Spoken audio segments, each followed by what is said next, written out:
En 1939, alors qu'Hitler avançait sans relâche vers l'Europe centrale, Benito Mussolini continuait d'imaginer que l'Italie était destinée à dominer la Méditerranée. Depuis Rome, le duché envisageait un nouvel empire romain englobant la mer centrale, l'Afrique du Nord et une grande partie des Balkans, ouvrant des portes vers les océans Atlantique et Indien.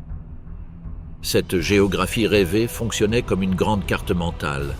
La Méditerranée apparaissait comme un espace qui allait devenir le spatio vital italien, l'environnement naturel où la nation fasciste imposerait son pouvoir politique, militaire et économique. Ce projet n'était pas né en 1939, mais cette année-là, il prit une signification urgente. Les anciennes impulsions coloniales de l'État libéral, présentes depuis l'arrivée à Massawa en 1885, et la guerre contre l'Empire ottoman au sujet de la Libye en 1911 ont désormais été reconfigurés en un programme compact, interconnecté et bien plus ambitieux. Mussolini ne se contenta pas de reprendre les aspirations précédentes, il les transforma en un seul plan. L'Italie devait cesser d'être la moindre des grandes puissances et se présenter comme l'arbitre de la Méditerranée, une puissance indispensable entre l'Europe et l'Afrique. Au centre de cette vision se trouvait la mer. Le contrôle de la Méditerranée impliquait de contrôler les routes commerciales, les communications navales, les bases aériennes et les ports clés du détroit de Gibraltar à Suez. Le rêve d'un Mare Nostrum moderne articulait chaque décision stratégique, de la répartition de l'influence dans les Balkans à la présence italienne en Afrique du Nord, y compris les calculs sur Malte, l'Égypte, la Grèce et la Yougoslavie. Le problème était que cette ambition entrait en conflit avec une réalité inconfortable, la suprématie navale britannique et une structure économique italienne qui restait fragile et dépendante. Pourtant, Mussolini supposait que la prochaine guerre lui offrait une opportunité irréprochable. Mussolini répéta à son entourage que l'Italie ne pouvait pas et ne voulait pas soutenir un long conflit. Son entrée dans le conflit devait avoir lieu au moment le plus lucratif et décisif, lorsque l'effort italien serait présenté comme une aide et non comme un fardeau pour l'Allemagne. L'objectif était de saisir un tournant, d'apparaître aux côtés du vainqueur dès que la balance basculait et d'utiliser cet avantage pour s'approprier des territoires en Méditerranée, dans les Balkans et en Afrique du Nord. De cette logique est née l'idée d'une guerre parallèle, une guerre véritablement italienne, avec ses propres objectifs et un théâtre d'opérations centré précisément sur la Méditerranée. Mussolini évoqua des frappes aériennes terroristes sur la France et un contrôle décisif des eaux méditerranéennes, comme si le conflit était le cadre parfait pour couronner des décennies d'aspirations impériales. Alors que l'Allemagne portait le principal poids face aux puissances occidentales, l'Italie devait se présenter comme une puissance maritime et aérienne, capable de frapper les routes ennemies et de recevoir en échange des concessions territoriales. L'ancêtre immédiat de ce calcul fut l'occupation de l'Albanie. En avril 1939, les troupes italiennes avaient traversé l'Adriatique et renversé le petit royaume balkanique qui devint un protectorat de facto.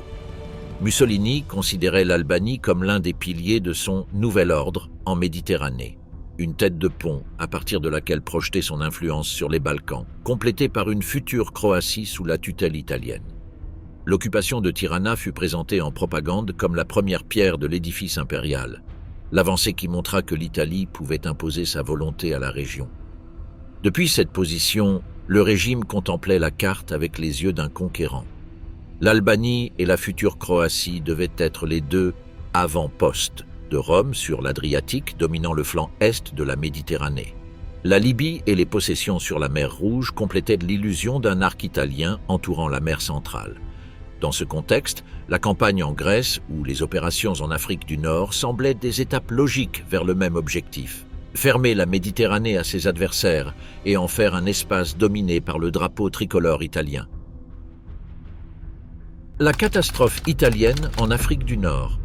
En septembre 1940, les forces italiennes en Libye franchirent enfin la frontière vers l'Égypte. L'offensive s'est abattue sur une très petite force de couverture britannique, déployés autour de Solhoum et le long de l'escarpement désertique. Devant eux avançait la 10e armée italienne avec une artillerie abondante et environ 200 chars légers et moyens, accompagnés d'infanterie motorisée en grande colonne sur la route côtière. La mission britannique n'était pas d'arrêter l'invasion, mais de la retarder le plus longtemps possible et de se retirer de manière ordonnée vers l'Est. Pendant 4 jours, du 13 au 16 septembre, cette petite force fut retirée de Soloum vers des positions à l'est de Sidi Barrani. L'ennemi arriva dans cette petite ville côtière, à peine quelques maisons et une piste d'atterrissage, le 16, et s'y arrêta. Malgré leur supériorité en hommes, canons et chars, l'avance italienne fut lente et peu imaginative. Ce n'est que le 16 septembre qu'une tentative de contournement fut entreprise, et même alors, l'indécision et la prudence excessive firent perdre l'occasion. La retraite britannique fut exécutée avec discipline et un haut niveau tactique.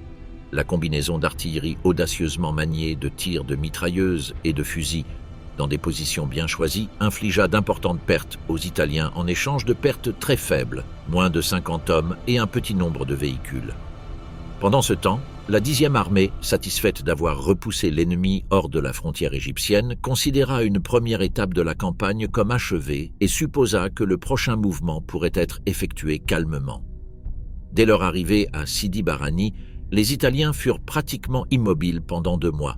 L'avance fut arrêtée et la ligne de front transformée en une chaîne de camps fortifiés, de Maktila, sur la côte est de Sidi Barrani, jusqu'à Sofafi, sur l'escarpement au sud-ouest. Des divisions italiennes furent installées en position défensive avec des périmètres fermés abrités par des tranchées, des barbelés et des champs de mines. Au sein du commandement italien, l'inquiétude et la confiance étaient partagées. D'une part, le maréchal Graziani insista auprès de Rome pour qu'il ait besoin de plus d'artillerie lourde pour surmonter les défenses britanniques de Mersa Matruh, d'une brigade blindée complète et d'au moins une division motorisée supplémentaire. D'autre part, il croyait que l'ennemi attendrait passivement l'initiative italienne. Le renseignement militaire italien à Rome, le SIM, surestima systématiquement les forces britanniques sur le théâtre, augmentant ses estimations de 200 000 à 300 000 hommes entre octobre et décembre et attribuant 15 divisions à ces hommes. Ces chiffres, bien au-dessus de la réalité, renforçaient l'impression que la campagne du désert exigeait d'énormes ressources, mais ils alimentaient aussi l'idée que les Britanniques étaient sur la défensive et craignaient une offensive italienne à grande échelle. Pourtant, les avertissements ne cessèrent pas. Depuis fin octobre, le SIM souligne que l'ennemi concentrait hommes et armes dans des positions dangereuses pour les troupes italiennes et qu'il préparait une attaque possible. Début décembre, un dernier avertissement indiqua qu'une offensive britannique était imminente. Le chef d'état-major de Graziani, le général Giuseppe Tellera, a pris ses rapports au sérieux et craignait le pire. D'un autre côté, la section de renseignement de la 10e armée, convaincue que l'initiative resterait aux mains des Italiens et que l'adversaire craignait une nouvelle offensive vers l'Est, hésitait à croire ces signes. Le haut commandement en Cyrénaïque maintenait l'impression que la situation était sous contrôle. Pendant ce temps, de l'autre côté du front, de petites colonnes mobiles de la 7e division blindée britannique harcelaient sans relâche les camps avancés italiens. Ils répétèrent la même méthode que lors des opérations frontalières. Ils avançaient, attaquaient des positions isolées, harcelaient convois et patrouilles, et se retiraient avant que l'ennemi ne puisse se concentrer. Le 9 décembre 1940, le général Sir Richard O'Connor lança l'opération prévue depuis plusieurs semaines, l'offensive appelée Compass. Graziani disposait de plus de 230 000 hommes, plus de 2000 canons, environ 400 chars et plus de 7000 camions en état opérationnel. Cependant, une grande partie de ces forces étaient dispersées dans les différents camps, et les unités les plus avancées étaient peu cohésives, le moral affecté par l'inactivité et la pression constante des coups d'État britanniques. Le plan d'O'Connor visait à frapper le cœur de l'engin avancé italien autour de Sidi Barrani. Les divisions indiennes et britanniques, soutenues par des chars lourds Matilda II, devaient attaquer les camps principaux, en commençant par Nibewa et Toumar, et désorganiser la défense avant qu'elle ne puisse réagir. Les Matilda II, avec leur blindage épais, se révélèrent rapidement pratiquement invulnérables aux canons anti-chars italiens de 47 mm. Les serviteurs de ces pièces furent laissés à nu, sans protection efficace, et moururent en grand nombre en tentant d'arrêter les avancées blindées.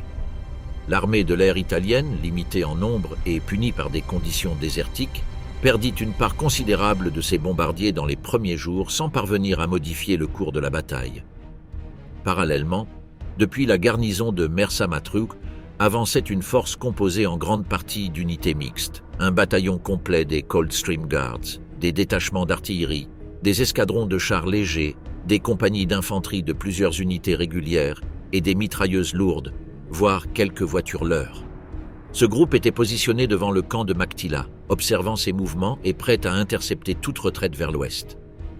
Lorsque l'on apprit que Nibewa était tombé, le commandement ordonna une avancée pour tenter de couper le retrait de la première division libyenne.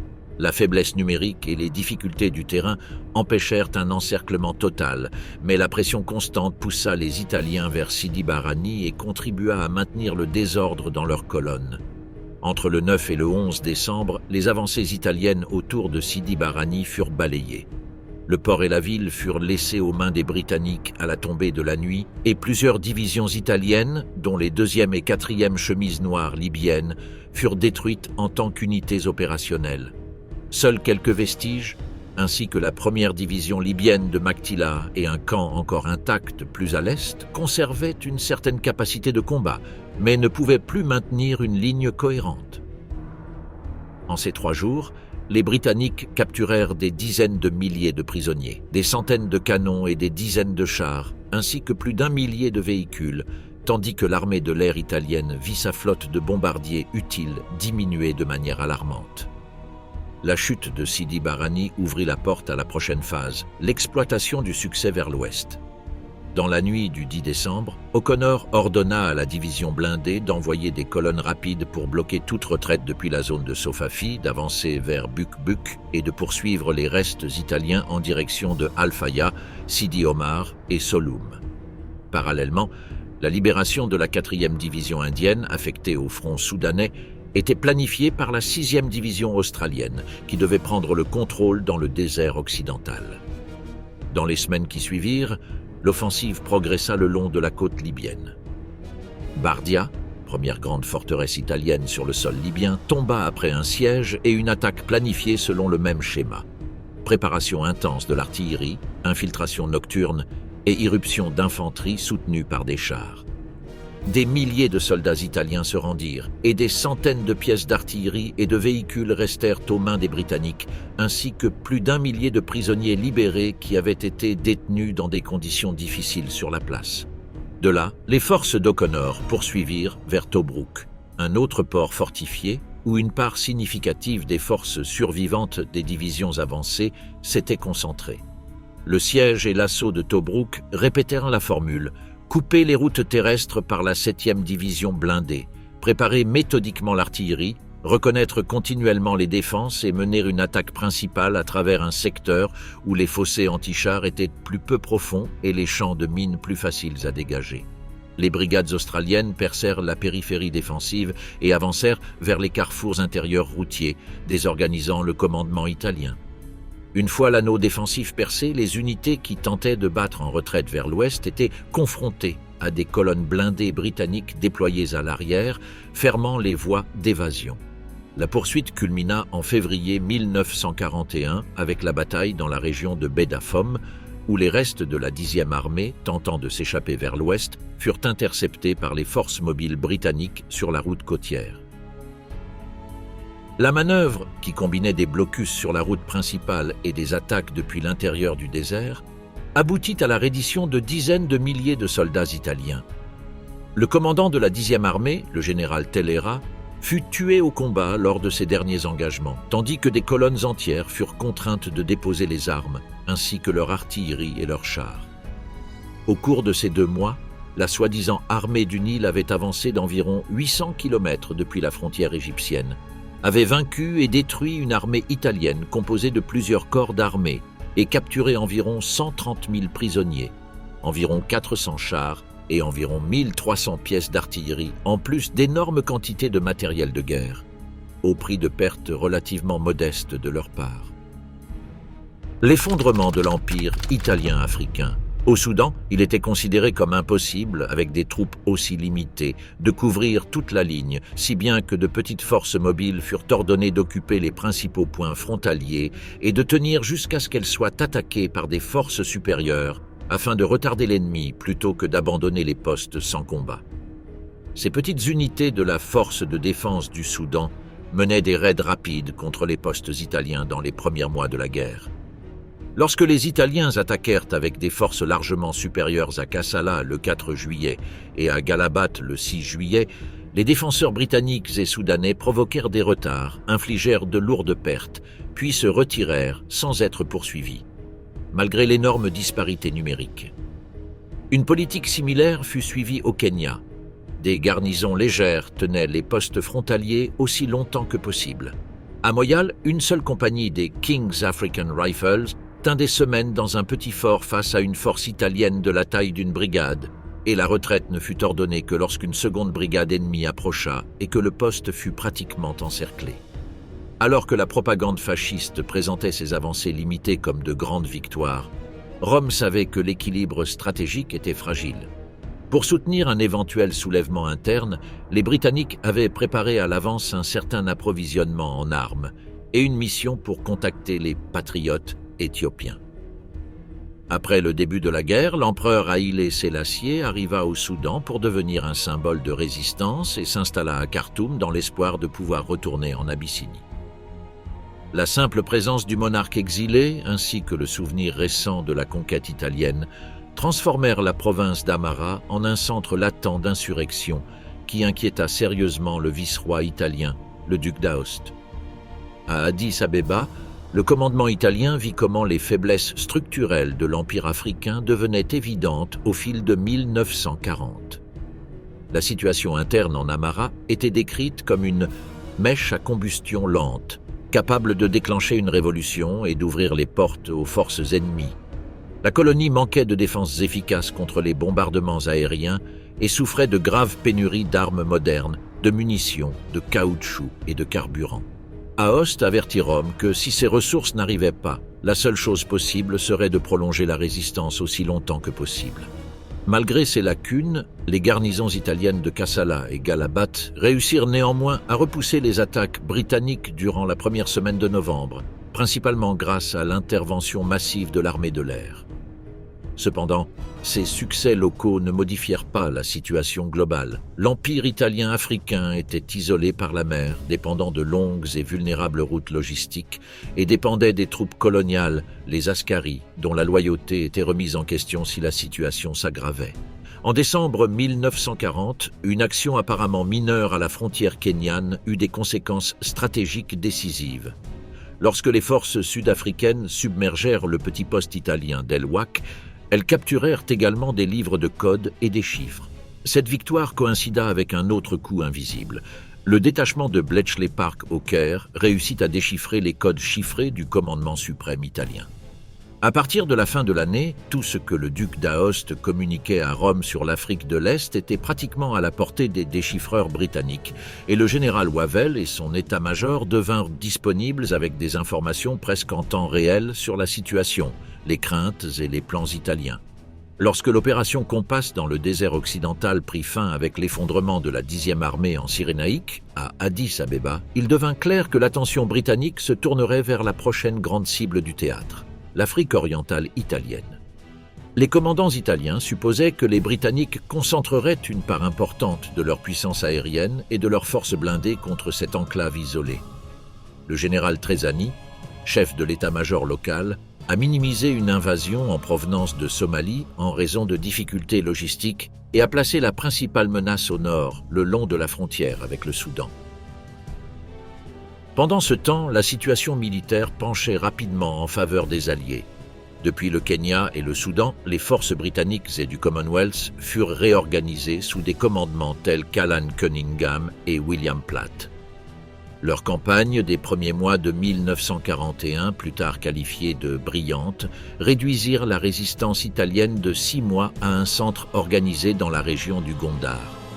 Des pluies torrentielles empêchèrent une attaque immédiate sur ce dernier bastion, Mais la supériorité aérienne alliée transforma l'isolement italien en un encerclement de plus en plus serré, avec des bases bombardées et des communications coupées. Les chiffres parvenus à Rome soulignaient l'ampleur du désastre. Au total, près de 20 000 Italiens étaient morts en Afrique du Nord et 8 550 autres en Afrique de l'Est.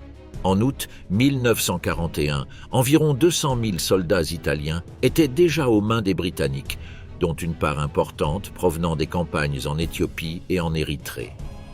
L'empire africain que Mussolini avait proclamé quelques années plus tôt fut démantelé en quelques mois, et la perte quasi simultanée de la Libye orientale et de l'Afrique orientale italienne transforma son rêve impérial en territoire occupé, dépouillé de ses ressources et de son rôle stratégique dans la guerre.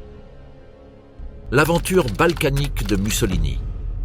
L'invasion de l'Albanie fut décidée à la hâte, presque comme un geste d'orgueil blessé, après avoir vu Hitler s'approprier ce qui restait de la Tchécoslovaquie. Galeazzo Ciano présenta l'opération comme une manœuvre conforme à l'esprit de l'Axe et permettant à l'Italie de menacer directement la Grèce et la Yougoslavie. Cependant, le commandement italien arriva mal préparé. Le général Guzzoni avait été informé seulement une semaine plus tôt. Plusieurs unités manquaient d'équipement et devaient être remplacées à la dernière minute. Et le contingent d'environ 22 000 hommes était faible comparé aux jusqu'à 60 000 défenseurs prévus. La résistance albanaise fut minime et la campagne se termina en quelques jours, renforçant autour du duché l'illusion que les conquêtes éclairs pouvaient être répétées sans préparation sérieuse. En Grèce, l'occupation de l'Albanie eut un effet immédiat. L'opinion publique réagit avec hostilité à l'expansionnisme fasciste, tandis que le gouvernement d'Ioannis Metaxas considérait l'Italie comme formellement correcte, voire amicale, en surface. Derrière cette courtoisie, Athènes ordonna une mobilisation partielle et fit clairement savoir aux représentants allemands que toute violation de la frontière serait réprimée par la force si nécessaire. Soudain, des unités italiennes se sont installées devant les montagnes grecques et une frontière jusque-là relativement calme s'est transformée en une zone tendue par les tensions. Tout au long de 1940, le problème grec revint sans cesse sur la table de Mussolini. Pour lui, la Grèce restait un avant-poste britannique en Méditerranée orientale. Liens historiques avec Londres, liens économiques et financiers, voire le détail qu'une grande partie de la dette publique grecque était entre les mains des Britanniques. Dans cette lecture, Athènes apparaissait comme un obstacle à l'hégémonie italienne dans la région et en même temps comme une opportunité politique. Le duce voulait montrer que l'Italie pouvait mener une guerre parallèle avec ses propres objectifs, sans simplement suivre la piste des victoires allemandes en Europe du Nord et centrale. Fin octobre 1940, cette idée se cristallise lors d'une réunion clé au Palazzo Venise. Mussolini convoqua Ciano, le sous-secrétaire Soddu, le représentant à Tirana, Francesco Giacomoni, et le général Visconti Prasca pour discuter du plan de conquête de la Grèce. L'atmosphère était chargée d'un optimisme irréel.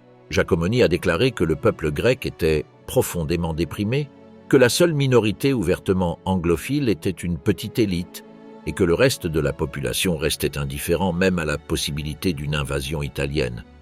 Visconti Prasca promit de prendre l'Épire et le port de Preveza en 10 ou 15 jours, affirmant qu'il avait 60 000 hommes contre environ 30 000 Grecs et que ses troupes débordaient d'enthousiasme tandis que les soldats ennemis n'avaient pas envie de combattre. Il calcula d'atteindre Athènes après une marche de 250 km à travers le massif du Pinde, avec des sommets d'environ 2000 mètres, comme s'il s'agissait simplement d'une question de rythme de progression. Lors de la même réunion, le général Roata de l'état-major général avertit que pour occuper toute la Grèce, il faudrait déployer 20 divisions simultanément pendant environ 3 mois. Badoglio était d'accord avec cette estimation. Cependant, ses réserves furent noyées par la confiance de Prasca et l'enthousiasme de Mussolini. Le plan comprenait également un débarquement dans le petit port d'Arta, sur la côte ouest grecque, où 3 divisions de montagne devaient arriver en une seule nuit, ainsi que l'occupation des îles ioniennes de Zakynthos, Céphalonie et Corfou. Personne n'a examiné en profondeur la véritable viabilité de ces opérations amphibies. À la fin de la réunion, le ducé partit convaincu que tous les aspects avaient été pris en compte, bien que de nombreux problèmes aient simplement été relégués à un coin. les incohérences ont immédiatement commencé à apparaître. Ce même jour, depuis la Libye, Graziani a rapporté qu'il lui fallait au moins 2 mois pour achever les routes, les conduites d'eau et concentrer les camions en vue d'une offensive contre les Britanniques en Afrique du Nord. Mussolini fut contraint d'accepter ce retard, bien que l'idée l'irritait. Le lendemain, ce fut au tour de la marine. Le chef adjoint de l'état-major naval, Somigli, a expliqué que la flotte pouvait débarquer une division à Corfou et déplacer des troupes en Albanie, mais sans effectuer simultanément le débarquement risqué à Preveza. Il a également clairement indiqué qu'une avancée côtière vers le sud, soutenue par la mer, était irréaliste. La Royal Navy pouvait bloquer facilement les routes d'approvisionnement. Sans la base de Preveza, le cœur même du plan a été touché, mais l'opération n'a pas été annulée. L'armée de l'air italienne était également en retard. Sur le papier, il disposait de plus du double d'avions que l'armée de l'air grecque, mais le général Pricolo avertit qu'il ne serait pleinement déployé qu'au début du mois de novembre. Si l'offensive commençait plus tôt, seul Tirana Durazzo Devoli pouvait garantir la défense de la zone. Les bombardiers opéreraient sans escorte de chasseurs et les troupes au sol manqueraient de couverture aérienne adéquate.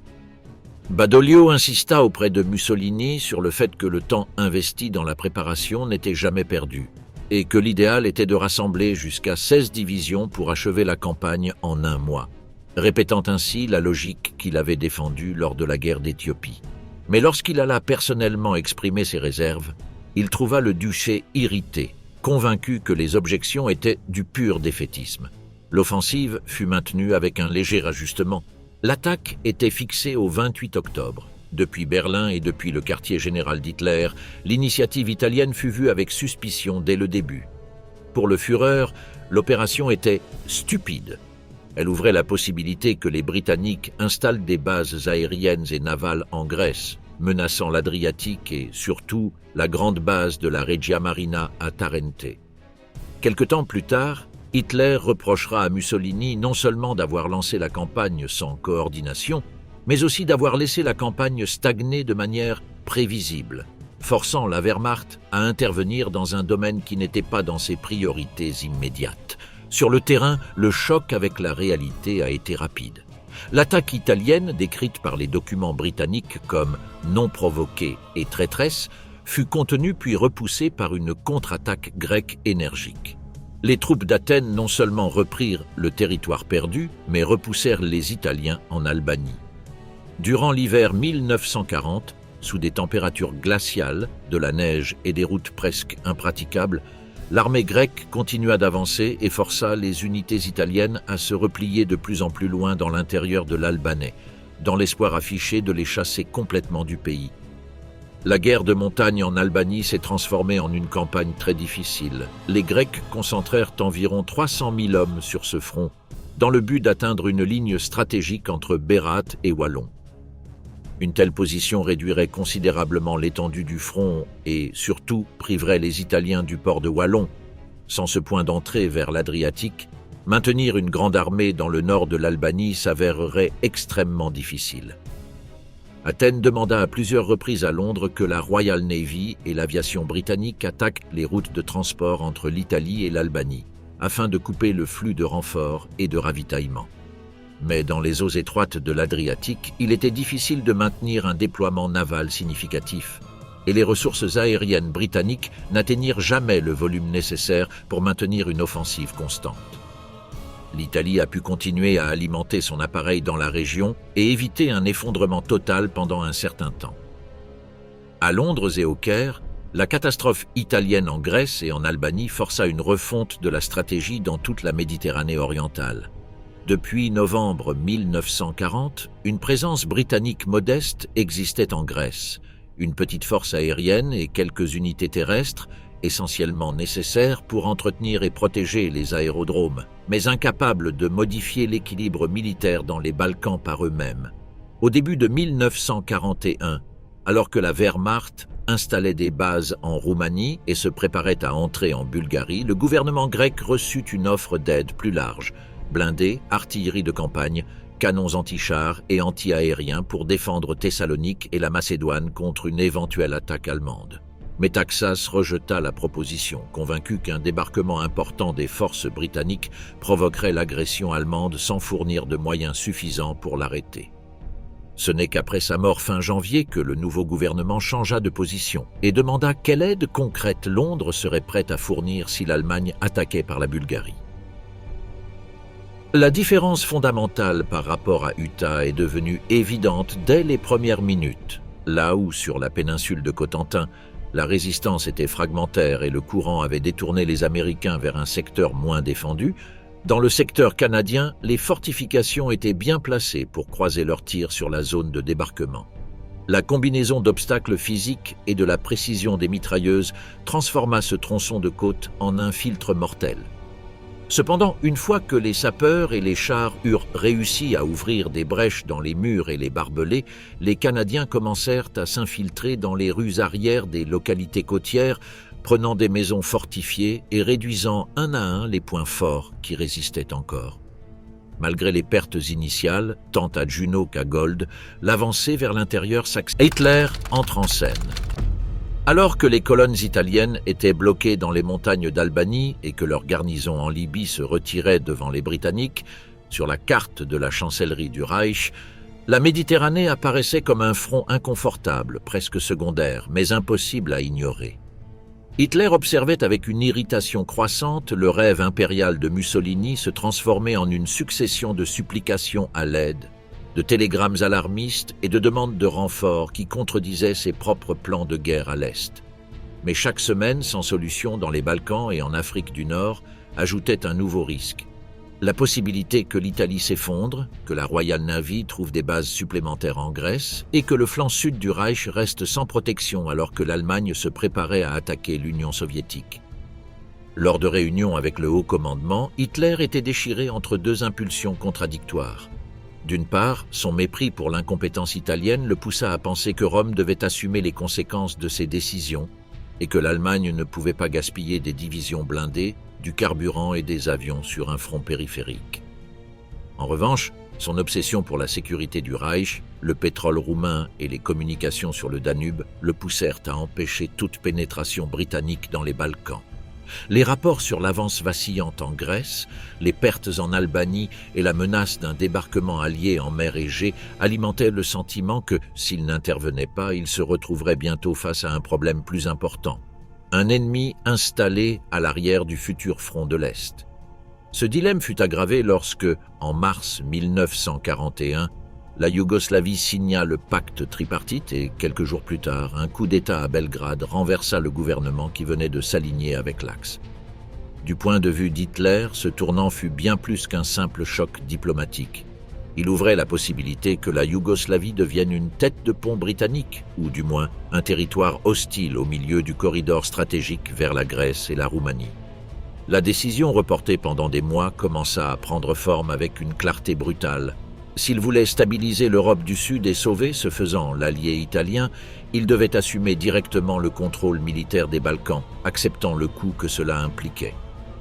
Alors qu'à Rome, Mussolini tentait de présenter ses échecs comme des difficultés temporaires, à Berlin, le haut commandement allemand élaborait presque en chaîne des plans d'invasion.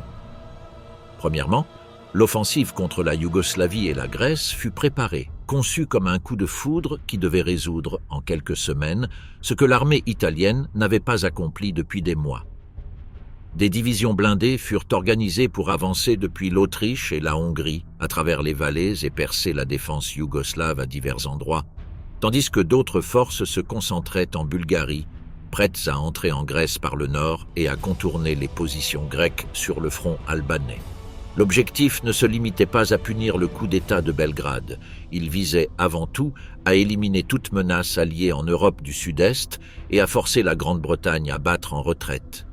Lorsque les unités allemandes franchirent la frontière yougoslave, l'armée locale était désorganisée, divisée par des tensions ethniques et surprise par la rapidité de l'offensive. En quelques jours, les forces yougoslaves furent fragmentées, avec des formations entières se rendant, d'autres se désintégrant dans les montagnes, et une structure de commandement incapable de reconstruire la défense. Simultanément, la Wehrmacht ouvrit le front grec. Depuis la Bulgarie, les troupes allemandes descendirent vers le sud, franchissant des cols de montagne et surmontant des défenses conçues pour une attaque bulgare, et non pour la poussée combinée des Panzers et de la Luftwaffe. L'armée grecque, qui avait combattu avec acharnement les Italiens en Albanie, se trouvait désormais dans une situation intenable. Elle devait tenir le front initial, tenir la ligne défensive au nord et en même temps absorber la présence croissante des unités britanniques et du Commonwealth débarquées pour aider, incapables de concilier la supériorité matérielle et aérienne allemande. Crète, l'île décisive. Après l'évacuation de la Grèce, Wavell souhaitait soulager les Australiens et Néo-Zélandais envoyés en Crète et les réorganiser en Palestine et en Égypte. Mais durant les premiers jours de mai, la Royal Navy fut complètement absorbée à escorter un convoi à travers la Méditerranée et ne put garantir la protection des grands mouvements de troupes entre l'île et l'Égypte. Le temps jouait contre nous.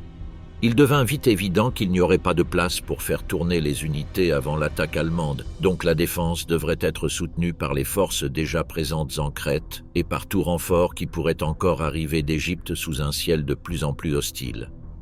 Wavell visita l'île le 30 avril, confia Bernard Freyberg au commandement de la défense et lui demanda de l'organiser avec les moyens disponibles, tandis que les attaques contre les navires approchant la baie de Souda s'intensifiaient, rendant chaque traversée un pari risqué. La position britannique en Crète avait un passé immédiat.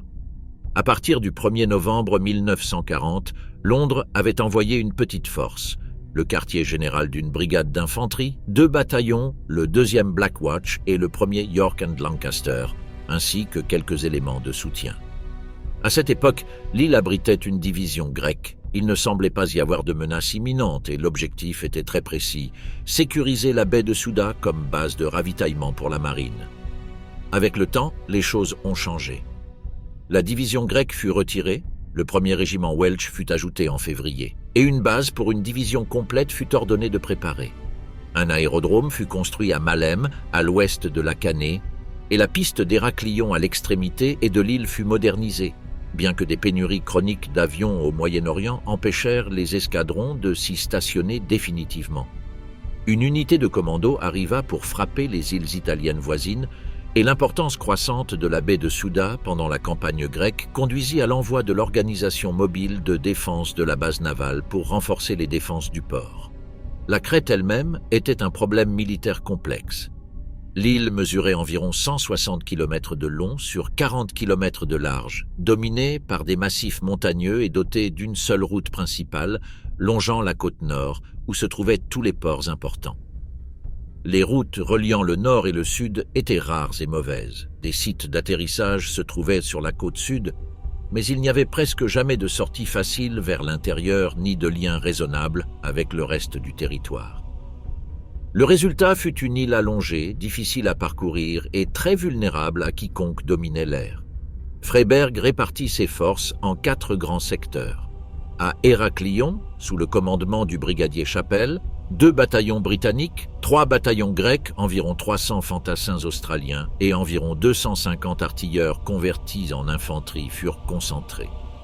À Rethimo, sous le commandement de Vasey, il exploitait le quartier général du 19e brigade australienne, composé de 4 bataillons australiens et 6 de Grèce. Souda Bay fut laissé entre les mains du général Weston avec les improvisés 16e et 17e bataillons australiens, environ 1200 fantassins britanniques rassemblés à partir de diverses unités, le 106e régiment d'artillerie royale armé en infanterie et 2 bataillons grecs. Dans la région de Malem, le brigadier Poutik regroupa la 4e brigade néo-zélandaise à l'ouest de la Canée, la 5e brigade néo-zélandaise autour de l'aérodrome et la 10e brigade improvisée, composée d'unités néo-zélandaises mêlées à d'autres bataillons grecs. L'artillerie de campagne provenait en grande partie de pièces italiennes capturées, destinées à la défense statique. Des défenses anti-aériennes étaient déployées autour de la baie de Souda, Malem et Héraklion, et 2 chars d'infanterie étaient affectés à chaque aérodrome, Héraklion, Rethimo et Malémé, ainsi que 3 chars supplémentaires pour l'île. Tout était relié par la seule route de la côte nord, une cible évidente pour l'aviation allemande, et le manque de moyens de transport rendait impossible la conception de renforts à grande échelle entre secteurs. Les aérodromes devaient combattre, en tant que forces distinctes, avec un plan commun très simple: empêcher l'ennemi de les capturer et empêcher tout débarquement, qu'il soit aéroporté ou maritime, sur les plages voisines. Pendant que cet appareil était en cours d'ajustement, la pression aérienne ennemie augmentait. Les attaques de la Luftwaffe se concentrèrent sur la baie de Souda et les navires tentant de ravitailler l'île. Le bombardement devenait de plus en plus intense et montrait clairement que la petite force de chasseurs basée en Crète n'aurait aucune chance de survivre. S'il restait, il serait détruit au sol sans fournir une défense efficace. Il fut décidé de retirer les quelques appareils restants, opération achevée le 19 mai. Ainsi, lorsque l'assaut allemand commença, il n'y avait pas de chasseurs alliés sur l'île, à l'exception de 2 Hurricane qui réussirent à arriver le 23 mai, trop tard pour changer l'équilibre. L'attaque principale fut préparée sous le nom de Code Mercure, la grande opération aéroportée avec laquelle les Allemands comptèrent s'emparer de la Crète. Pour Wavell, le cœur du problème résidait dans la combinaison de ses moyens. Une grande force aéroportée soutenue par une puissance aérienne écrasante contre une garnison sans couverture aérienne efficace, équipée d'artillerie statique et dispersée en secteurs à peine capables de se soutenir mutuellement. L'île, avec ses rares ports au nord, ses mauvaises communications et la menace constante sur la route côtière, favorisait l'assaillant qui contrôlait le ciel. Au début des combats, la mission des troupes de Freyberg était d'empêcher les parachutistes de prendre pied sur les aérodromes et les plages. Les défenses antiaériennes autour de Souda, Malémé et Héraclion tentaient de disperser des vagues de bombardiers et de transports. Les canons italiens capturés, placés en position fixe, couvraient les approches et planifiaient les zones de débarquement. Les chars d'infanterie étaient réservés aux contre-attaques occasionnelles autour des pistes. Au fil des jours, la mer autour de la Crète devint un espace mortel. Chaque approche de croiseurs et de destroyers se faisait sous le risque d'attaques aériennes massives. Au moment de retirer les forces dans la région d'Héraclion, pratiquement toute la garnison, à l'exception des blessés incapables de bouger, fut évacuée dans la nuit du 28 au 29 mai par des croiseurs et des destroyers. Plus à l'ouest, dans le secteur Malémé-Tchania-Souda, les unités encore opérationnelles entreprirent une retraite douloureuse vers le sud, en direction de Sfakia, protégée par l'A-Force, la 5e brigade néo-zélandaise et la 19e brigade australienne agissant ensemble avec le soutien de la 4e brigade néo-zélandaise, quelques chars légers des 3e hussards, des batteries d'artillerie et un bataillon de Royal Marines. Le 30, l'ennemi entra en contact avec l'arrière, mais fut repoussé et parvint de justesse à interférer dans les dernières phases de l'embarquement. Les pertes navales furent si élevées qu'il fut décidé de mettre fin à l'opération dans la nuit du 31 mai au 1er juin, ce qui signifiait qu'une part importante de la force resterait irrémédiablement sur l'île. À Rétimo, la situation était encore plus tragique. Le quartier général de la 19e brigade australienne avait été déplacé dans la région de Souda au début de la bataille, laissant le commandement au lieutenant-colonel Campbell. La communication terrestre fut coupée par les Allemands et le poste ne disposait pas de chiffres, ne pouvant donc transmettre que des messages clairs. Freyberg tenta d'obtenir l'ordre de retraite par un avion chargé de lancer des instructions par voie aérienne, mais l'appareil ne revint jamais et les défenseurs ne reçurent jamais le signal d'évacuation. Les 2 premiers et 2 11e bataillons australiens, avec leurs alliés, tinrent la position jusqu'au 31 mai, lorsque, après de violents combats contre des forces largement supérieures soutenues par des chars, ils furent finalement submergés. La plupart de la garnison fut faite prisonnière. Seuls quelques petits groupes réussirent à s'échapper dans les montagnes, et certains atteignirent l'Égypte quelques semaines plus tard. À la fin de la bataille, sur les 27 550 soldats impériaux présents au début de l'attaque allemande, 14 580 avaient été évacués. 7 130 sur environ 14 000 Britanniques, 2 890 sur 6 450 Australiens et 4 560 sur 7 100 Néo-Zélandais. Le reste constituait un bilan d'environ 13 000 hommes tués, blessés et prisonniers, un chiffre dont la répartition exacte n'était pas encore connue lorsque Wavell rédigea son rapport. La principale cause de cet échec, selon lui, résidait dans la supériorité aérienne écrasante de l'ennemi et dans la manière dont la Luftwaffe savait coordonner son action avec les forces terrestres. Pour Wavell, la défense de la Crète, bien que infructueuse, contrecarra les plans ennemis pour d'autres opérations en détruisant une très grande partie de ses troupes aéroportées et un grand nombre d'avions. Les pertes allemandes étaient estimées à au moins 12 000 à 15 000 hommes, avec une très forte proportion de morts, et il soutenait que les versements de sang avaient probablement sauvé Chypre, la Syrie, l'Irak et peut-être même Tobrouk. De l'autre côté, des commandants italiens comme Gambara observèrent que, avec les Allemands déjà installés en Crète et la situation semblant tourner en faveur de l'Axe en Irak et en Syrie, l'île était intégrée à un réseau de positions pouvant soutenir de futures offensives vers le Nil et renforcer la pression sur les communications britanniques en Méditerranée orientale. Rommel et l'Africa Corps. Erwin Rommel arriva à Tripoli le 12 février 1941, convaincu que les défenses britanniques en Cyrénaïque étaient été fragiles et pouvaient être mises à l'épreuve immédiatement. Son idée initiale était à la fois simple et ambitieuse. D'abord prendre El Agheila, y consolider une tête de pont et, en été, lancer une grande offensive qui reconquérirait toute la Cyrénaïque, franchirait la frontière égyptienne et avancerait vers le canal de Suez. Autour de cette vision, le nouveau contingent allemand envoyé dans le désert commença à prendre forme. Le noyau de ce qui allait devenir connu sous le nom d'Africa Corps. Sous le commandement italien, l'impact de l'arrivée de Rommel fut immédiat. Le général Italo Garibaldi reçut l'ordre de gagner 3 ou 4 semaines, tandis que les renforts blindés italo-allemands étaient concentrés en Libye.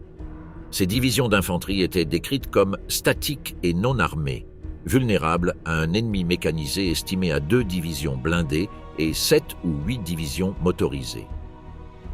Le tempérament dynamique et audacieux de Rommel a déclenché des alarmes dans la capitale italienne. Pour le commandement suprême, toute offensive avancée, avant que la 5e division légère ne soit complète et que les 15e Panzer et RAM n'atteignent leur pleine puissance, pouvait transformer la présence allemande en Afrique en une aventure téméraire. Les services de renseignement reçurent l'ordre de calculer précisément quelles forces pourraient être disponibles début mai en pensant à une opération limitée. Reprendre Benghazi sans risquer une défaite qui, insistait-il, devait être évitée à tout prix. Rommel, cependant, ne voulait pas attendre. Il s'est envolé pour Berlin, où on lui a dit qu'avec l'opération Barbarossa imminente, il n'y aurait plus de renforts à court terme. Lorsque le 15e Panzer arriva fin mai, il pouvait attaquer des avant-postes britanniques à Agé-Dabia et même reprendre Benghazi, mais plus jamais. De retour à Tripoli, Rommel assura à Garibaldi que ses plans pour une offensive bien plus ambitieuse avaient été acceptés. La reconquête éclair de la Cyrénaïque débuta le 24 mars 1941 avec la prise d'El Agheila. Rommel employa la 5e division légère, la division blindée Ariete et 3 divisions d'infanterie italiennes, combinant la mobilité allemande avec la masse numérique italienne. À Rome, il fut exigé que le déploiement défensif soit solide et sûr. Mais sur le terrain, le rythme fut imposé par le nouveau commandement allemand. Alors qu'elle avançait vers l'Est, la chaîne de commandement italienne fut ralentie par une campagne qui s'accélérait plus que prévu. La situation britannique a facilité cet élan. Après la conquête de Benghazi en février, le haut commandement à Londres avait décidé d'arrêter l'offensive en Libye afin d'envoyer des forces en Grèce. Les priorités stratégiques se sont déplacées vers les Balkans et la soi-disant armée du Nil a été affaiblie dans le désert, alors que l'Axe renforçait le front libyen. L'offensive allemande avança en étapes successives. Derrière El Agheila, des unités de l'Africa Corps et leurs alliés italiens repoussèrent les forces britanniques le long de la côte et à l'intérieur des terres. Aghe-Dabia tomba le premier, ouvrant la porte sur le cœur de la Cyrénaïque.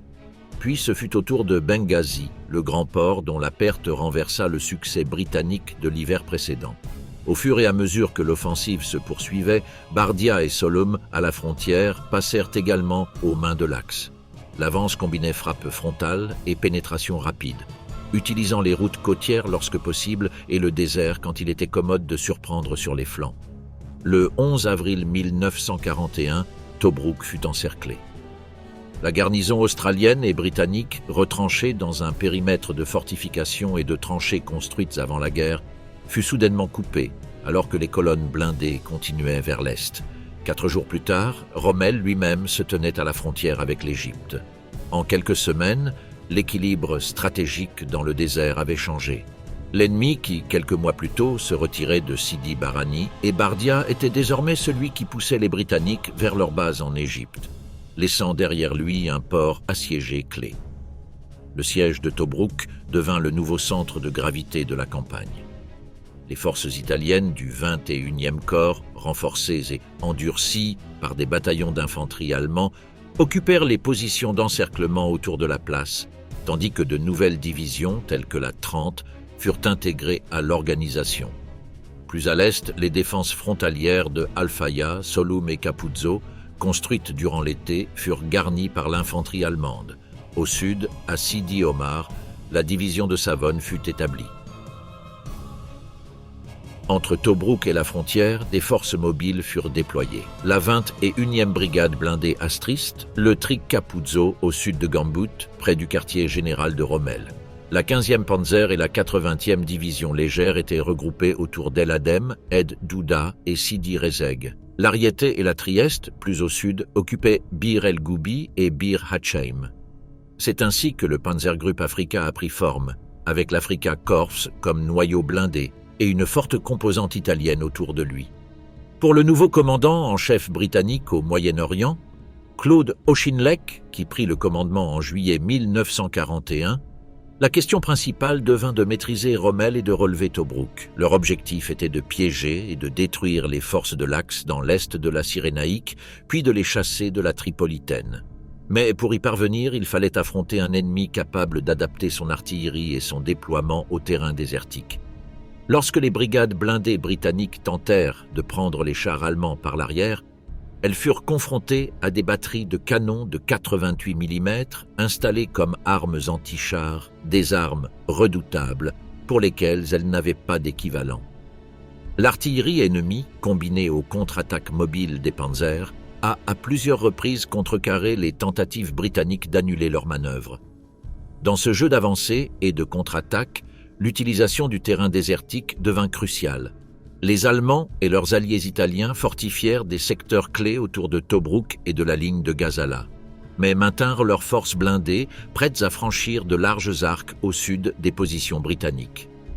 L'espace vide du désert, loin d'être un obstacle, servait de champ de manœuvre pour envelopper, couper les lignes de communication et frapper là où l'ennemi s'y attendait le moins. Les ceintures de mines et les positions d'infanterie servaient d'ancre défensive, tandis que des colonnes de chars et des canons anti-chars se déplaçaient rapidement pour exploiter les brèches ou repousser les attaques.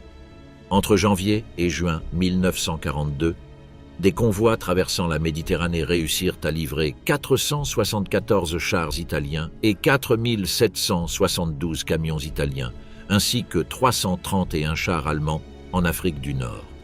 L'arrivée de la Luftflotte 2 depuis Kesselring et la lourde attaque sur Malte réduisirent temporairement la menace pour les routes d'approvisionnement, permettant à plusieurs convois d'atteindre Tripoli d'ici la fin de 1941. Aux yeux de Mussolini, l'utilisation combinée des sous-marins pour transporter munitions et carburant, les efforts de la marine et de l'armée de l'air, ainsi que la conduite prudente et audacieuse des opérations de Rommel, semblaient annoncer que la bataille d'Afrique était gagnée. Un désert en équilibre instable. Le désert d'Afrique du Nord était devenu un échiquier d'usure continue où chaque avance était payée avec du carburant, des hommes et des nerfs.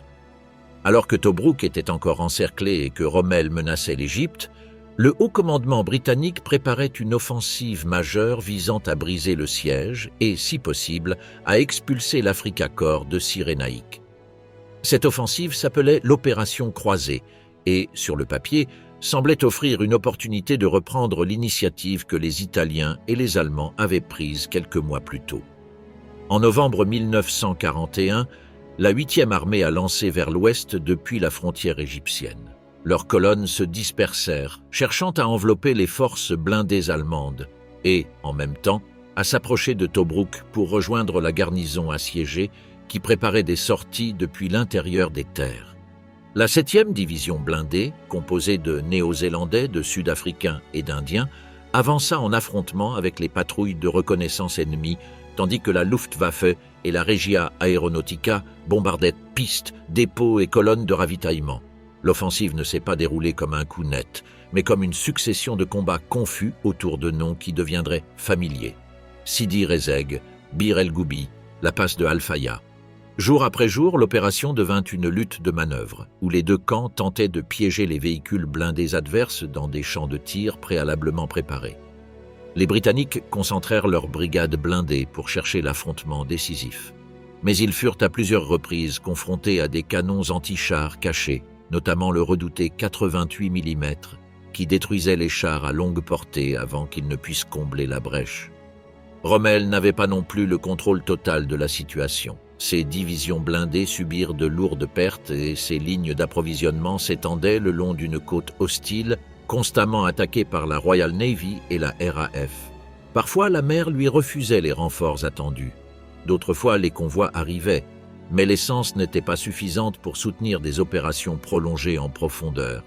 La mer et le désert conspiraient pour transformer toute victoire tactique en problème logistique, et le maréchal fut contraint d'improviser des contre-attaques rapides, les célèbres virages vers le sud ou vers l'arrière britannique, qui déconcertaient ses adversaires mais épuisaient aussi ses propres troupes. Pendant des semaines, l'opération Crusader a montré une alternance presque chaotique d'avancée et de retraite.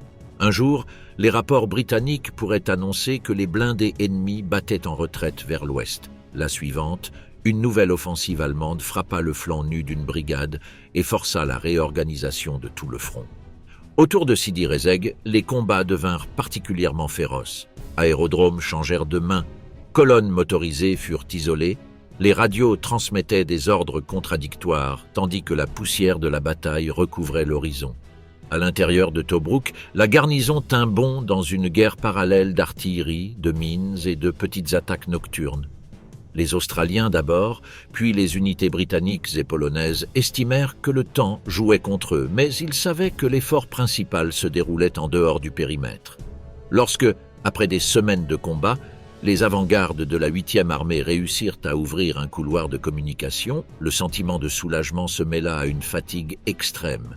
L'hiver trouva les forces britanniques avançant jusqu'à El Agheila, à la limite ouest de la Cyrénaïque, mais montrant aussi des signes évidents d'épuisement. Le matériel blindé était très usé, les équipages n'avaient pas vraiment reposé pendant des mois et les lignes logistiques s'étendaient désormais sur des centaines de kilomètres de désert. Rommel sentit cette faiblesse et, en janvier 1942, il reprit l'initiative. Leurs divisions, partiellement réapprovisionnées, furent projetées vers l'est et forcèrent à nouveau les Britanniques à battre en retraite, perdant Benghazi et une grande partie de la Cyrénaïque nouvellement conquise. Le front finit par se stabiliser à l'ouest de Tobrouk, dans une zone qui reçut progressivement un nom chargé de signification, la ligne de Gazala. La ligne de Gazala ne ressemblait pas à un front continu classique, mais à une série de boîtes défensives, positions isolées mais soutenues, que la 8e armée fournissait d'artillerie, de dépôts de munitions et de points d'observation. Entre eux s'étendaient des ceintures de mines destinées à canaliser toute attaque blindée vers des zones de tir prédéfinies. Les unités allemandes et italiennes répondirent avec leurs propres champs de mines, des pièges anti-chars et des positions d'artillerie soigneusement camouflées. Dans les mois qui suivirent, l'Afrique du Nord sombra dans une guerre d'usure. Des patrouilles motorisées scrutaient le terrain entre les zones défensives, de petits affrontements blindés se produisaient autour de points comme Knightsbridge ou Gazala elle-même, et des unités de reconnaissance tentaient de localiser des brèches dans les champs de mines ennemis. Des avions des deux camps ont bombardé des pistes d'atterrissage improvisées, des colonnes de ravitaillement et des dépôts de carburant. Cependant, aucun coup d'État ne parvint à briser la structure générale du front. Ce qui en est ressorti est un équilibre précaire dans lequel chaque action offensive consommait des ressources qui prenaient ensuite des semaines à être reconstituées. Dans ce contexte, la fatigue des troupes devint un facteur aussi important que le nombre de chars opérationnels. Les soldats vivaient dans des avant-postes désertiques balayés par le vent, avec peu de protection contre le froid de la nuit et la chaleur du jour. L'eau arrivait rationnée, le sable infiltrait armes, moteurs et poumons, et des maladies mineures s'accumulèrent sans temps suffisant pour guérir. L'ennemi ne semblait guère mieux. Les interceptions radio et les prisonniers capturés décrivaient les unités allemandes et italiennes aussi fatiguées que les Britanniques, nourries par des rations irrégulières et avec un sentiment de stagnation qui corrodérait le moral. Le point de rupture est El Alamein. Lorsque la 8e armée se replie en Égypte après la chute de Tobrouk, le sentiment de crise se propagea des unités de première ligne jusqu'au Caire. Auchinleck, qui avait pris le commandement direct de l'armée pour arrêter Rommel, comprenait qu'insister sur une défense rigide à la frontière ne risquait que la destruction de ses forces. Il décida donc de ne pas mener de grandes batailles à Mersa Matruh, bien que la position fût partiellement préparée et minée, et ordonna plutôt une retraite contrôlée vers la bande étroite entre la côte et la dépression de Qattara, El Alamein. Là, la géographie offrait quelque chose que le désert offrait rarement, des flancs fermés par des obstacles naturels et une ligne relativement courte à défendre. La retraite n'était pas propre. L'ennemi a foré dans les champs de mines au sud de Matruh, a atteint la route côtière et a partiellement encerclé le Izidim Corps britannique, qui défendait Matruh et Bagouche. Pendant 2 jours, ces troupes se frayèrent un chemin et se replièrent vers El Alamein, subissant de lourdes pertes en hommes, en artillerie et en véhicules. Le 13e corps, dans le secteur sud, combattit dans un combat désespéré pour stopper l'avance allemande et italienne, gagnant juste assez de temps pour que la majeure partie de la 8e armée se regroupe dans la nouvelle position. Juillet 1942 fut atteint avec peu de réserves, une pénurie de chars et d'artillerie, mais avec une ligne défensive qui, du moins, ne pouvait être facilement encerclée. Auchinleck supposait que, dans cet état, l'armée n'était pas en position de lancer de nouvelles offensives.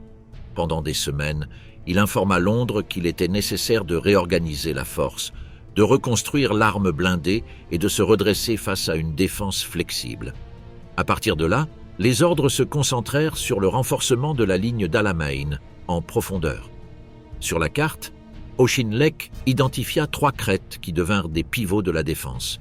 La bande côtière au nord, l'épine rue Weizat au centre et l'élévation d'Alam el Alfa au sud. Des forts pouvant abriter 2 bataillons d'infanterie et un régiment d'artillerie de 25 livres, chacun y furent établis. La majeure partie de l'artillerie et des chars, cependant, restait mobile, pensée non pas comme un mur statique, mais comme une force capable de se déplacer entre ses noyaux défensifs, de frapper avec un feu concentré, puis de se retirer. L'essentiel consistait à combiner positions fortifiées avec une manœuvre élastique dans laquelle champs de mines, artillerie et réserves blindées travaillaient ensemble. Parallèlement, le quartier général du Moyen-Orient publia l'instruction opérationnelle numéro 134 qui prévoyait différents scénarios en cas d'échec de la défense d'El Alamein. Premièrement, la 8e armée devait donner bataille dans la position actuelle si l'ennemi prenait l'initiative. Si cette défense s'effondrait, les troupes se replieraient vers des positions préparées dans le Wadi Natroun et Bourg el Arab, tandis que d'autres forces protégeaient Alexandrie et le delta. Finalement, il existait même une ligne plus à l'intérieur des terres, à l'ouest du Caire, d'où frappaient les flancs de toute colonne ennemie avançant vers la capitale. C'était une reconnaissance implicite de la gravité de la situation, mais aussi une manière de s'assurer que le retrait, s'il survenait, ne serait pas chaotique. En août, alors que les positions étaient renforcées et que les unités étaient réorganisées, Auchinleck se rendit au Caire pour rencontrer Churchill et le chef de l'état-major impérial, Alan Brooke. Il leur expliqua la situation en détail et son plan de résister en Égypte jusqu'à ce qu'il dispose de forces suffisantes pour la contre-attaque. Durant ces semaines, le haut commandement décida d'un remplaçant. Auchinleck conserverait le commandement général au Moyen-Orient, mais la 8e armée passerait entre les mains de Bernard Montgomery, qui hériterait à la fois de la ligne d'Alamein et de l'idée d'arrêter d'abord Rommel puis de le détruire. Pendant que les changements de commandement avaient lieu ensemble, le renseignement britannique continuait d'affiner son image de l'ennemi. Le premier test de cette approche eut lieu lors de la bataille d'Alam Alpha, fin août 1942. Rommel prépara un coup final vers l'est, convaincu que s'il pouvait percer la ligne au sud d'El Alamein et tourner vers le nord derrière les positions britanniques, il pourrait ouvrir la voie vers Alexandrie et le delta. Son plan reposait sur une grande manœuvre d'enveloppement. Les colonnes blindées devaient avancer vers le sud, traverser une zone difficile de dunes et de terrain mou, puis tomber sur le dos de la 8e armée. Cependant, Montgomery avait étudié le terrain et il savait que la dépression de Qattara et les crêtes qui l'abordaient limitaient les options allemandes. Les Britanniques concentrèrent leur défense autour de la crête d'Alam el Alfa et déployèrent des champs de mines et de l'artillerie prêts à encaisser le coup. Les colonnes allemandes poussèrent vers le sud et commencèrent bientôt à souffrir. Ils avançaient sur du sable profond, sous une artillerie constante et l'aviation alliée. Les calculs précédents de la Panzerarmee sur l'endurance britannique étaient trop optimistes. La défense ne s'effondrait pas et la consommation de carburant augmentait à chaque kilomètre. Lorsqu'un convoi de carburant a été coulé en Méditerranée, la situation est devenue critique. L'attaque perdit de son élan. Plusieurs voitures furent immobilisées faute d'essence et d'autres furent détruites autour des champs de mines. Après quelques jours de combat, Rommel fut contraint d'abandonner la pause et d'ordonner la retraite. La Panzerarmee laissa des dizaines de chars et de pièces d'artillerie sur le champ de bataille, tandis que les pertes britanniques, bien que significatives, furent acceptables. L'offensive contre l'Égypte s'était arrêtée à jamais. Montgomery, cependant, évita la tentation de poursuivre immédiatement l'ennemi à travers ses propres mines. Son objectif n'était pas une victoire rapide et risquée, mais de préparer un coup méthodique. En septembre et octobre, il se consacra à la réorganisation de la 8e armée, intégrant de nouvelles divisions blindées et de nouvelles infanteries fraîches, et accumulant des tonnes de munitions, de carburant et de matériel du génie. Les défenses de Rommel, quant à elles, devenaient de plus en plus rigides, mais aussi plus fragiles en termes d'approvisionnement. Son avancée vers El Alamein avait allongé les lignes d'approvisionnement depuis la Libye, et la pression aérienne alliée sur les convois de l'Axe limitait ce qui pouvait atteindre le front. Dans la nuit du 23 octobre 1942, la seconde bataille d'El Alamein commença. L'artillerie britannique ouvrit le feu sur un large front, tandis que des unités d'infanterie, soutenues par des ingénieurs, avançaient dans les champs de mines allemands et italiens. L'idée n'était pas tant un coup spectaculaire qu'une attrition systématique. Pas à pas, elle cherchait à ouvrir des corridors sûrs pour les chars et à forcer l'ennemi à dépenser des réserves pour des contre-attaques locales. Pendant plusieurs jours, la bataille devint une lutte de position, les défenseurs portant des coups courts et la 8e armée avançant, consolidant chaque avancée. La supériorité britannique en artillerie et en chars se faisait sentir, mais le champ de mines et les défenses de l'Axe étanché ralentissaient toute percée immédiate. Alors que le front commençait à se fissurer, Montgomery lança la phase décisive, connue dans les plans comme un effort concentré pour percer le secteur nord de l'appareil ennemi. À ce moment-là, l'accumulation des moyens britanniques contrastait avec un axe épuisé, sans assez de carburant et avec des unités italiennes et même allemandes contraintes de maintenir des lignes de plus en plus fines. Les divisions motorisées de l'Axe subirent des pertes croissantes, tandis que l'infanterie italienne, punie par des années de campagne, vit ses positions écrasées par l'artillerie et les bombardements avant toute attaque. Le résultat fut un effondrement progressif. Les espaces à l'avant s'élargirent et la capacité du Panzerarmee à les boucher disparut. Dans les jours qui suivirent, Rommel dut retirer ses forces vers l'ouest, abandonnant la ligne qu'il considérait comme tremplin vers l'Égypte.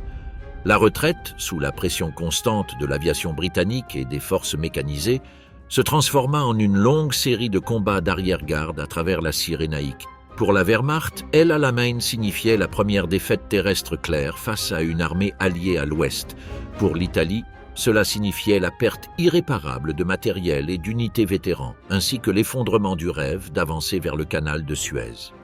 À partir de ce moment, sur le front méditerranéen, il n'était plus question de savoir si l'Axe pourrait conquérir l'Égypte, mais de la rapidité avec laquelle elle serait repoussée vers la Libye et la Tunisie. L'effondrement de l'Axe en Afrique. Le 8 novembre 1942, alors que la défaite de l'Axe à El Alamein était encore en cours d'assimilation, des troupes britanniques et américaines débarquèrent au Maroc et en Algérie. Les convois approchant des côtes de l'Afrique du Nord, protégés par une puissante escorte navale et aérienne, ouvrirent un second front en Méditerranée occidentale. Dès le départ, les forces de Vichy opposèrent une résistance limitée et confuse, alors que les Anglo-Américains commençaient à avancer vers l'Est, Bizerte et Tunis comme objectifs finaux. Pour le commandement de l'Axe, ce mouvement représentait une menace directe pour l'arrière de Rommel. Si les Alliés parvenaient à se consolider en Algérie et au Maroc, l'armée en retraite d'Égypte risquait d'être prise entre deux incendies.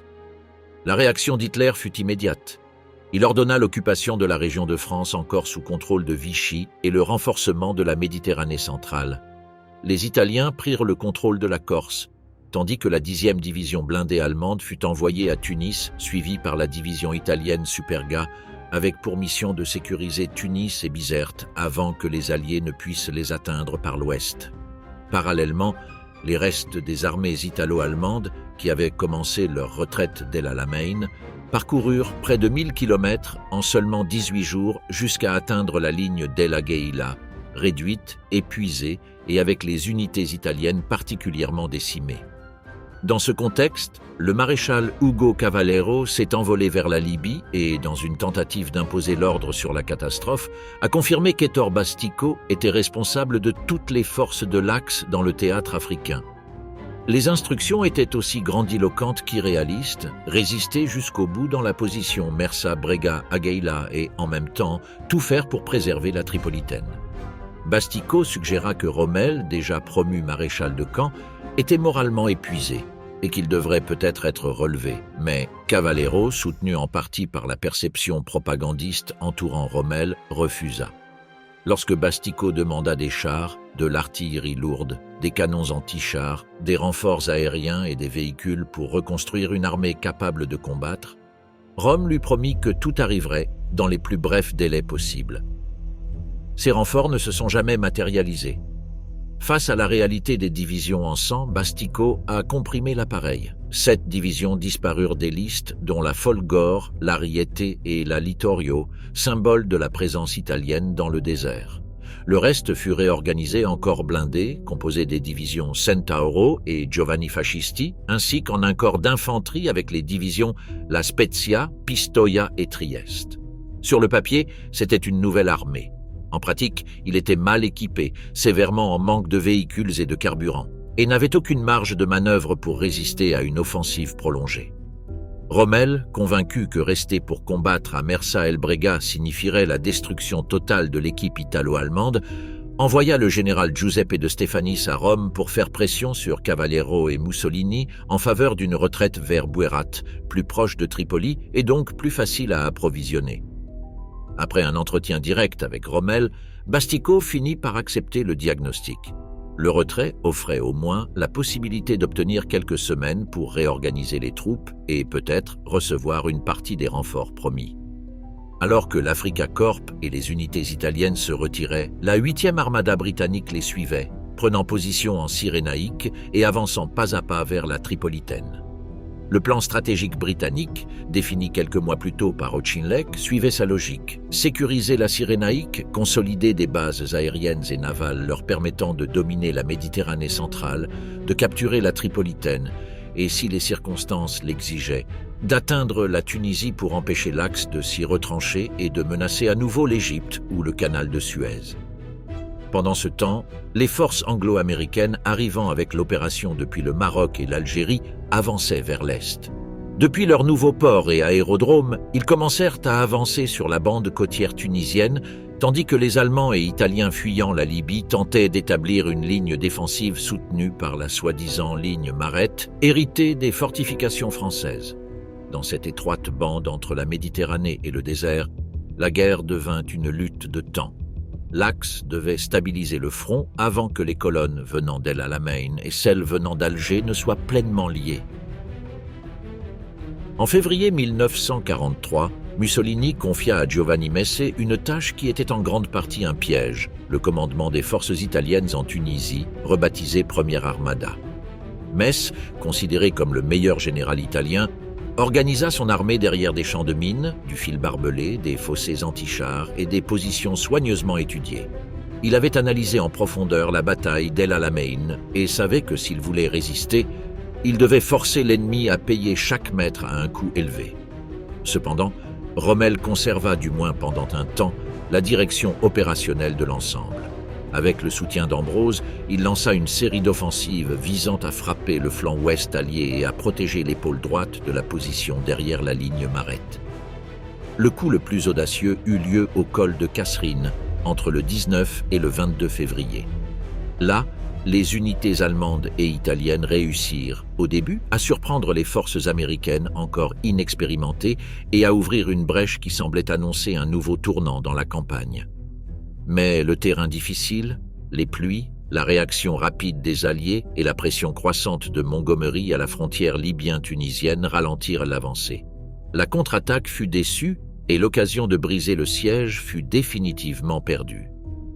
Rommel tenta un dernier coup d'État à Mednin le 6 mars 1943. Leur objectif était de perturber les préparatifs de l'offensive britannique que tout le monde savait imminente. Mais à ce moment-là, les divisions blindées durent être réorganisées presque de zéro et de nombreux chars avaient besoin d'être réparés d'urgence. L'attaque fut retardée et lorsqu'elle commença enfin, elle toucha un ennemi déjà préparé, doté d'une abondance d'artillerie anti-chars et d'une supériorité aérienne. Mednin ne changea pas du tout l'équilibre des forces. Elle confirma seulement que l'Axe n'avait plus la capacité d'imposer l'initiative. En Italie et dans les territoires occupés, les rapports des carabinieri ont commencé à enregistrer le changement climatique. À mesure que la situation en Tunisie devenait plus précaire, les rapports évoquaient des prévisions très prudentes. Un sentiment généralisé que le matériel ennemi déjouait le leur et une crainte croissante que les forces de l'Axe ne puissent pas tenir longtemps. En avril, alors que l'issue en Tunisie était déjà en vue, la population vivait dans un état de forte appréhension. Les bombardements alliés des villes italiennes s'intensifiaient et tout le monde tenait pour acquis qu'après la chute de l'Afrique, l'offensive aérienne ennemie sur la péninsule deviendrait encore plus rude. Lorsque les positions finales en Tunisie s'effondrèrent et que les forces allemandes et italiennes se rendirent en mai 1943, la défaite eut des proportions catastrophiques. À cette époque, près de 200 000 Italiens avaient été faits prisonniers en 1941 et le nombre total de prisonniers italiens capturés en Afrique du Nord était d'environ 400 000, sans compter les près de 20 000 tués rien que sur ce front. Metz, comme d'autres commandants supérieurs, se retrouva en captivité en Angleterre, alors que des dizaines de milliers de soldats italiens et allemands marchaient vers des camps de prisonniers à travers le monde. L'Axe perdait non seulement un théâtre d'opérations entier, mais aussi une masse de troupes expérimentées qu'elle ne pourrait jamais remplacer.